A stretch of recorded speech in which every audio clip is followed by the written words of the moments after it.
Lazzaroni, no bloco anterior, ele falava da questão da previsibilidade em relação a acidentes, a catástrofes. Eu li um artigo seu no Jornal Globo sobre um projeto que você apresentou para se fazer um diagnóstico de riscos ambientais, geológicos e climáticos.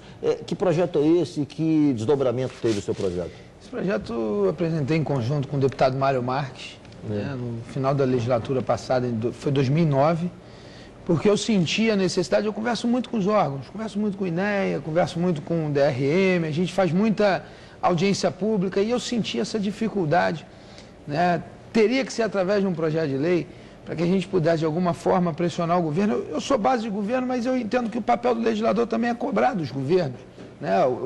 Esse é um dos papéis que eu exerço. Então eu fiz esse projeto de lei com uma forma de dar uma pressionada no governo para que o governo fizesse um mapeamento de risco, obrigando o governo do Estado a fazer um mapeamento de risco e de 6 em 6 meses ele refazer esse mapeamento, dar uma olhada, quer dizer, utilizar dos sistemas hoje existentes. Nós temos satélites. A gente pode fazer um mapeamento todo do Estado do Rio de Janeiro através de satélites. Hoje, por exemplo, se a gente for perguntar quais são as grandes áreas de risco do interior do Estado, não se sabe exatamente, ou se sabe? Há um estudo sério e profundo sobre isso? Não, são estudos pontuais. Teve um problema em Teresópolis, Friburgo, agora vai o DRM, pega alguns técnicos aqui da Prefeitura do Rio, manda para lá para identificar as áreas de risco. E as áreas de risco, se você não mapeá-las de tempo em tempo, de 6 em 6 meses ou de ano em ano, elas mudam. Você vê que eles fizeram lá em Teresópolis um mapeamento de risco, eles erraram metade, porque já tinha mudado o nosso solo. Não, praticamente porque, ali também cabe uma explicação, porque essa área de risco mapeada, ela está lá e pode vir a ter problemas. Pode, mas claro. As chuvas foram para um outro pedaço do município. Não, com certeza.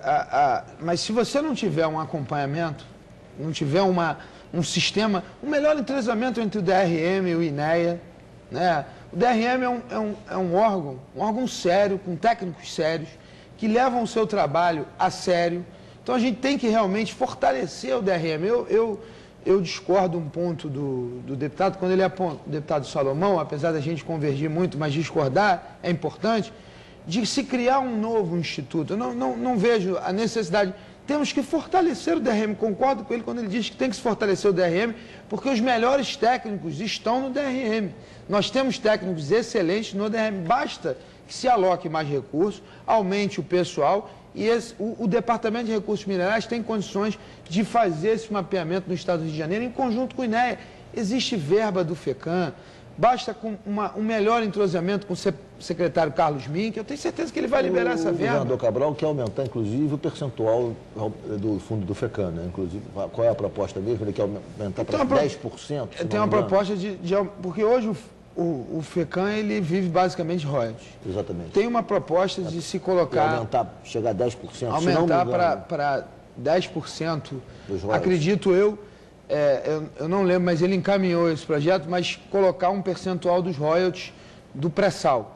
Na verdade, dos royalties do pré-sal. Esse 5%, na verdade, eram 20%. Mas ninguém cumpria.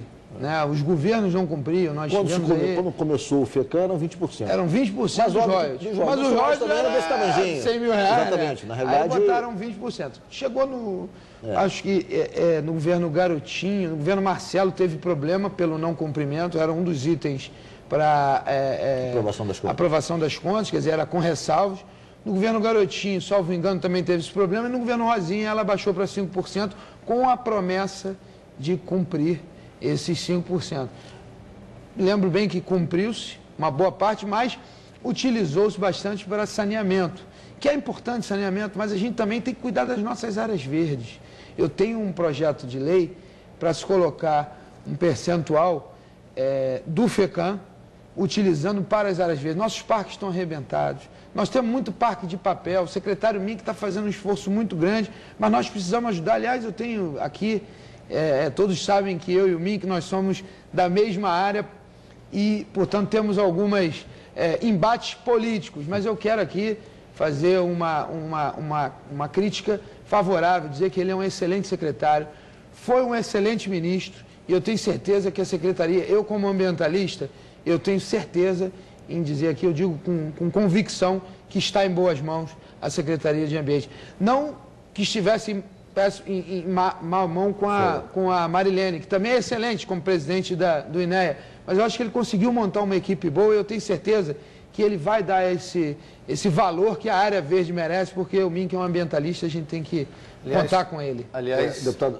ele foi firme para que o FECAM, pela primeira vez, tivesse essa definição da aplicação de todos os recursos e também, nós falávamos nas tragédias, na questão ambiental, o Mink também ele tem esse crédito de ter apresentado a ideia do ICMS ecológico, que tem movimentado as atenções dos prefeitos, porque na medida em que ele atua de acordo com aquelas orientações, criando mais áreas de proteção, enfim, investindo mais em saneamento, ele recebe um percentualzinho a mais de ICMS. Isso é bom, isso é um processo pedagógico. Os aterros, a política de aterro, a política de erradicar os lixões, né? É uma coisa boa, é um projeto muito bom. O ICMS Verde foi um gol de placa, inclusive nós conversamos muito na época, ele apresentou, porque tem que vir do Executivo, mas teve a nossa mão ali, quer dizer, você com o secretário Mink, você consegue trabalhar a 4 mãos.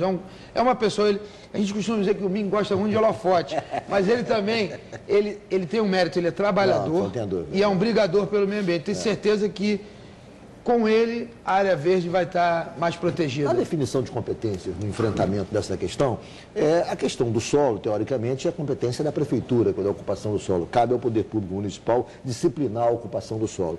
Há quem questione isso, há quem diga que a tragédia que se impôs na região faz com que, inclusive, o poder público estadual venha a se imiscuir nessa questão, venha a entrar nessa questão, porque me parece que o poder público municipal não está conseguindo lidar com isso de maneira satisfatória. O que vocês acham disso? Não tem, eu acredito o seguinte, vou responder antes. Eu acho que não tem capacitação técnica. Falta capacitação técnica na maioria das prefeituras. São prefeituras... o Brasil viveu um momento de criação de muitos municípios. Nós temos vários municípios que não poderiam ser municípios. Foram criados e hoje passam por um problema financeiro, porque município do interior, a grande maioria está arrebentada. Você vai no Noroeste Fluminense, Porciúncula é um problema sério tem um problema sério de meio ambiente, não é um problema sério para a população, mas tem um problema sério na questão ambiental. Porciúncula sempre sai arrasada, é uma cidade que não resiste à chuva. Você tem vários municípios no Noroeste Fluminense que estão arrebentados porque viraram municípios, são municípios muito pequenos e estão perdendo cada dia mais população. Então a gente tem que repensar essa questão dos municípios. Eu penso que a gente sabe que existem problemas, mas também é uma espécie de exercício, não é? Dos municípios, e vamos avançar com isso, porque se nós também não descentralizarmos, a gente sabe que existem problemas. Por exemplo, na questão ambiental, há um processo de descentralização e há uma pressão lá em cima do prefeito, em cima do secretário de Ambiente. Há algumas licenças na área ambiental que o Estado está repassando às prefeituras. Está fazendo esse convênio. Está fazendo um convênio para que a prefeitura, na realidade, tenha competência para conceder licenças em empreendimentos menores. Exatamente. No primeiro momento, isso é correto? Isso vocês já concordam que isso... No primeiro momento, Ricardo, pode ter críticas, mas a verdade nós temos que exercitar isso. E aí... Mas isso agrava o que ele está dizendo. Se não há capacitação técnica, isso pode gerar... E já temos vários problemas com prefeituras. Nós temos vários problemas com prefeituras devolvendo. O secretário Mink falou isso para mim, é um problema hoje, porque as prefeituras já estão devolvendo porque não tem capacitação técnica. Para fazer uma não tem condições de... Várias prefeituras estão esgoeladas com o orçamento na área de pessoal. As prefeituras estão esgoeladas e não têm condições de contratar novos técnicos. Então, eles estão perdendo esse convênio. Infelizmente, é ruim. Por quê? Porque eu entendo, como Salomão, descentralizar é importante, mas tem municípios que foram criados que, infelizmente, não teriam condições de ser município. Eles deveriam ser reanexados àquele município que eles foram criados. Aí nós temos uma posição diferente. Eu sou francamente... Já pensei diferente disso, mas hoje eu entendo que é muito importante o município, porque a identidade, você cria ali ao redor daquela comunidade condições de... Nós já tivemos um processo de centralização nas grandes cidades que não foi sadio para o Brasil. Só para concluir esse aspecto, André, nós temos também um instrumento extraordinário que são os conselhos que podem participar e você vai educando na cidadania, nas decisões da sua comunidade. Na medida em que só o Estado ou só a União decide por você, fica muito longe o poder, a relação. Então, vamos fazer um rápido intervalo. Pode concluir, André. Em nenhum momento eu estou dizendo que para centralizar no Estado, não. Eu estou dizendo que existe... Nós temos um exemplo claro aqui que a gente pode debater daqui a pouco, Arraial do Cabo.